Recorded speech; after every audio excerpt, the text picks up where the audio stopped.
Good morning friends, तुम्हा सर्वांचं माझ्या व्लॉगमध्ये खूप खूप खूप मनापासून स्वागत आहे। तर आज मी व्लॉगमध्ये माझं मॉर्निंग रुटीन सकाळी 5 वाजल्यापासूनचं नंतर इव्हिनिंगपर्यंत शेअर करणार आहे। आत्ता वाजले आहेत सकाळचे 6:30। आता मी अमितला स्कूलला ड्रॉप करायला चालली आहे। तर तुम्ही रस्त्यावर बघू शकता अंधार आहे आणि आता मी घरी आले आहे। सो आता थोडंसं दिवस उजाडतोय आणि आता मग चला बघूयात आम्ही आता काय काय करते घरी आल्यानंतर।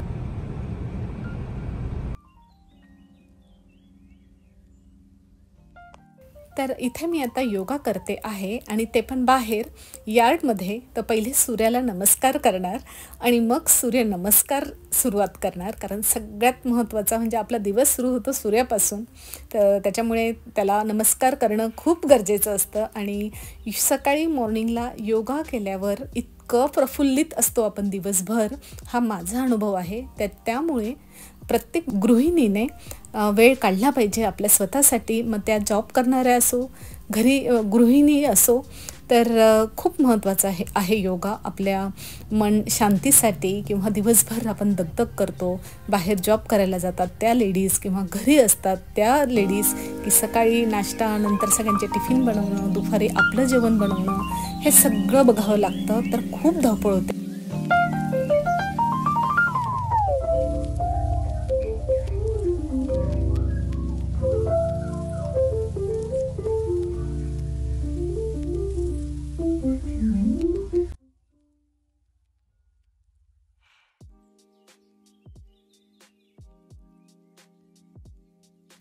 तर सूर्यनमस्कार केल्यानंतर प्राणायाम पण खूप गरजेचं आहे।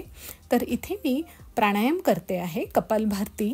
आणि त्यानंतर माझा मी टाईम 10-15 मिनटं मस्त, तसा वेळ सकाळी नसतोच, कुणालाच नसतो, पण तो काढावा लागतो स्वतःसाठी। अर्धा तास हा स्वतःसाठी काढला गेला पाहिजे, कारण ह्या धावपळीच्या जीवनात आपण विसरून जातो स्वतःला। तर इथे मी रिलॅक्स छान बसते आणि मग मनसोक्त सकाळचं, आता छान थंडी आहे गुलाबी, तर बसून मस्त चिंतन करायचं थोडंसं। आता मी बेअर फूट जाते आहे ग्रासवर आणि छान वाटतं खरंच। दवबिंदू पडलेले असतात ग्रासवर आणि ते आपल्या हळूच पायाला स्पर्श करून जातात। सो ती फिलिंग खूप खूप खूप ग्रेट आहे। आणि हा माझा मी टाईम मी एन्जॉय करते, जेव्हा मला सकाळी मॉर्निंगला जरा जास्त वेळ असेल तेव्हा।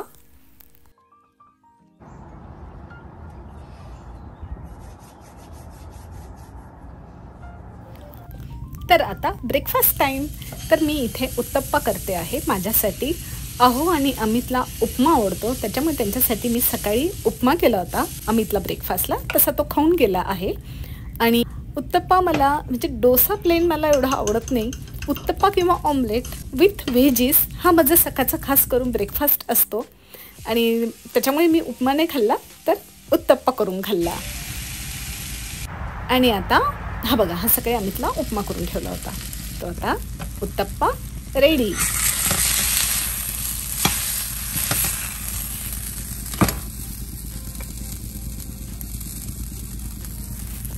तर सकाळची कामं आता सुरू झाली। आज ट्यूसडे आहे आणि आज थ्रॅश बाहेर ठेवायचा डे आहे। तर अमित सकाळी 6 वाजता जेव्हा तो म्हणजे उठतो तेव्हा बाहेर थ्रॅश आधीच काढून ठेवतो। मी फक्त हे घरातला एक होता, म्हटलं तो पण जाऊ द्यावा आज, नाहीतर मग परत म्हणजे नेक्स्ट ट्यूसडेला म्हणजे गाडी येते। सो ते मी आता ठेवते आहे। तर आता नुकतीच आंघोळ करून झाली आहे, हेअर वॉश केला मी आज आणि आता थोडेसे हेअर सुकवते आणि मग स्किन केअर। आंघोळ झाल्या आता विंटर सुरू होणार म्हणजे होतो आहे, तर खूप काळजी घ्यायची आहे त्वचेची, कारण माझी स्वतःची पण ड्राय स्किन आहे। तर म्हणून आंघोळ झाल्या मॉइश्चरायझर सिरम जे काय असेल ते तुम्ही सकाळी आंघोळ झाल्यावर जरूर लावा। सनस्क्रीन लावायला पण विसरू नका।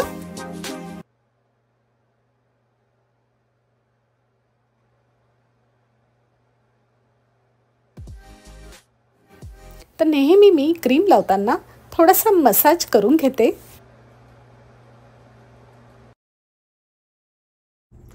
ओके, आता घेते आहे मी चहाचा टाईम। बऱ्याच जणांनी सांगितलं मला की एकदम मॉर्निंगला मी वर्कआउट वगैरे करते ना, तर म्हणजे तसं काही नाही, मी तरी पण चहा घ्यायची, पण मी लागलीच वर्कआउट केल्यानंतर ब्रेकफास्ट बरोबरच चहा घ्यायची. पण मला बऱ्याच जणांनी सांगितलं की, किंवा मी व्हिडिओ पण बघितले की मॉर्निंगला म्हणजे वर्कआउट करून किंवा ब्रेकफास्ट बरोबर चहा नको घेत जाऊ. म्हटलं मग मी चेंज केलं थोडंसं. एव्हरीडे मी चहा, शक्यतो मी मॉर्निंगचा चहा टाळते. आय नो हे खूप डिफिकल्ट आहे.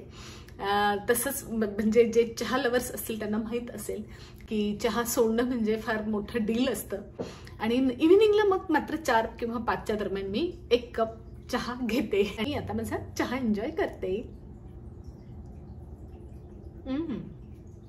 आणि मी हो साखर घेत नाही, मी गूळ टाकते, जस्ट मनाचं समाधान म्हणून की साखर नाही घेत असं. चहा छान झालाय. जस्ट हेअर वॉश केले आहेत माझे, हे बघा, काहीच केलं नाहीये. नॅचरलीच ते इतके छान कर्ल वगैरे होतात ना, मग त्याच्यामुळे आज मी हे नॅचरली माझे वाळतायत हेअर. तर तुम्हाला असं थोडंसं दिसत असेल की तुझे हेअर असे, सो ते ॲक्च्युली वेवी आहेत आणि मग त्यांना थोडंसं कर्ल क्रीम वगैरे लावते आफ्टर हेअर वॉश नंतर आणि असेच वाळवते. कोंब करत नाही मी, कारण ओले ओले केस कोंब करणं पण चांगलं नसतं. चला, आजचा दिवस आपला व्लॉग डे आहे. मस्त वातावरण पण इतकं भारी झालंय ना, खरंच सांगते. सकाळी थंडी, दिवसभर मस्त ऊन, असं वातावरण चाललं आहे.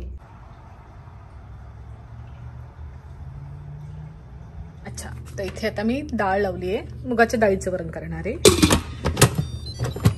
आणि इन्स्टंट पॉट बरा पडतो, इन्स्टंट पॉट.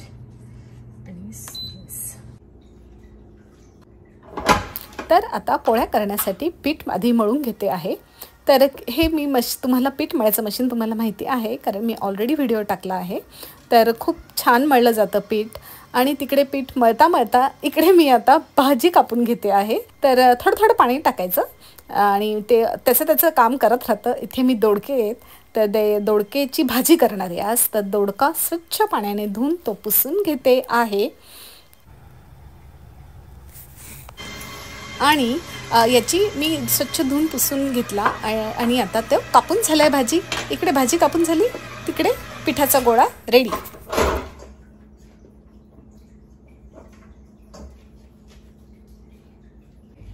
पीठ मळून झालंय तोपर्यंत मी म्हणजे लवकर झालं होतं पीठ, पण मी नंतर काढायला गेली कारण मला भाजी कापायला वेळ लागला. तर भाजी कापता कापता पीठ पण तयार झालं. किचन एडने खूप इझी पडतं, पटकन पिठाचा गोळा रेडी हातात येतो. आणि आता ही मी भाजी कापून घेतली आहे, भाजी टाकते आणि मग नंतर डाळीला फोडणी देते आणि मग लास्टमध्ये पोळ्या करते. तर आता पोळ्या करायला घेतली. इकडे मी भाजी टाकून दिली आहे. तर आता पोळ्या करून घेते आणि भाजी मी ऑलरेडी टाकून दिली आहे फोडणीला. तर बघूयात आता संध्याकाळी काय होतं ते. कारण आपण म्हणतो ना, दुपारचं जेवण झालं की संध्याकाळी काय करायचं हा प्रश्न सगळ्यांनाच असतो. तर पोळ्या, कधी कधी भाकरी, असे दोघं खातो आम्ही. मुलं पण खातात. अमित नाही खात भाकरी एवढा, पण अमुली मात्र आवर्जून खाते. तुम्ही माझ्या ब्लॉगमध्ये बघतच असाल. तर त्याच्यामुळे अमित जेव्हा खाणार नसेल, म्हणजे राईस वगैरे, तो म्हटला आज पोळी खायची तर पोळ्या बनवते. आणि नंतर मग म्हणजे अमितला जर खायची नसली तर आम्ही सगळे भाकरीच खातो. मग तो म्हणतो नाही आज मी खाऊन घेतो. आणि आता इथे वरणाला फोडणी देते. तर वरण पण झालं आहे, तर जस्ट मी आता त्याला फोडणी दिली. तिकडे भाजी अजून होते आहे, पोळ्या ऑलरेडी झाल्या आहे. तर हा माझा आहे लंच आणि आता मी लंच करणार आणि मग अमितला घ्यायला जाणार, कारण अमित स्कूलवरून त्याला लवकर पिकअप करावं लागतं. झाली आहे इव्हिनिंग आणि आज मी करणार आहे अंडा करी. तर मस्त वाटतं थंडीचे असे अंडा करी वगैरे सगळ्या भाज्या करायला. तर आता मी बॉईल एग करून घेतले आहे आणि ते मी आता कट करून घेते आहे. आणि पॅनमध्ये मी तेल, लाल तिखट, हळद, टर्मरिक, थोडासा धणा पावडर हे टाकलं आहे. ते छान आता परतवून घेणार. मस्त गोल्डन गोल्डन कलर होतो असं केल्यामुळे आणि आतपर्यंत तो मसाला पण जातो. तर अचानक लक्षात आलं की भाजीला फोडणी द्यायला धणा पावडर माझ्याकडे नव्हती. ती मी इन्स्टंट बनवते, घरी बनवते. मला बाहेरची आवडत नाही. कधी कधी त्याच्यात असे माती वगैरे पण म्हणजे खडे असे बारीक बारीक निघतात, तर त्याच्यामुळे मला आवडत नाही. तर हे मी म्हटलं तुम्हाला ग्राइंडर खूप छान आहे, तर त्याच्यात मी करते. आणि आता बघा मी म्हटली ना गोल्डन गोल्डन दिसतात, तर किती मस्त दिसत आहे. तर आता मसाला करून घेतला आहे मी ऑलरेडी. कांदा, टोमॅटो, काजू, थोडीशी रेड चिली आणि अद्रक लसूण आता असं टाकलं मी आणि आता तो फोडणी देते अंडा करीला. तर इथे मी परत टाकणार आहे रेड चिली पावडर, धणा पावडर, टर्मरिक आणि गरम मसाला. तर हे परत 1-2 मिनटं छान परतवून घ्यायचं आहे. आता मी एक टाकते आहे इथे. तर एक पण थोडेसे होऊ द्यायचे त्याच्यात. मग आता गरम पाणी करून मी त्याच्यात टाकते आहे. नेहमी मी करी जेव्हा बनवते तेव्हा थोडंसं गरम पाणी करून घेते. आणि आता करी छान झाली होती तर वरून मी कसुरी मेथी आणि जिरा पावडर हे मी टाकते आहे आणि थोडीशी मलाई तर मलाई टाकते आहे. तर अंडा करी रेडी, इव्हनिंगचं डिनर रेडी. तर तुम्हाला कसं वाटलं नक्की मला सांगा कमेंट बॉक्समध्ये. आणि आता क्लिनिंग टाईम.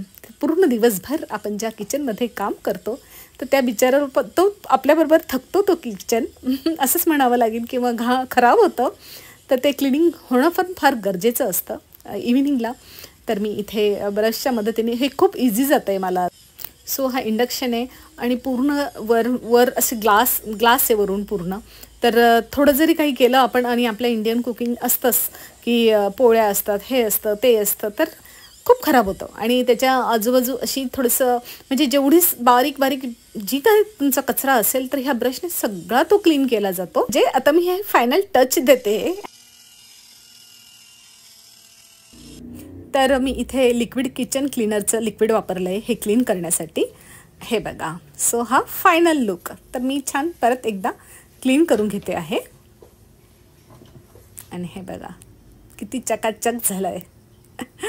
चला मग व्हिडिओ आवडला असेल तर लाईक करा, शेअर करा, सबस्क्राईब करा. तोपर्यंत मस्त राहा, लाईफ एन्जॉय करा. बाय.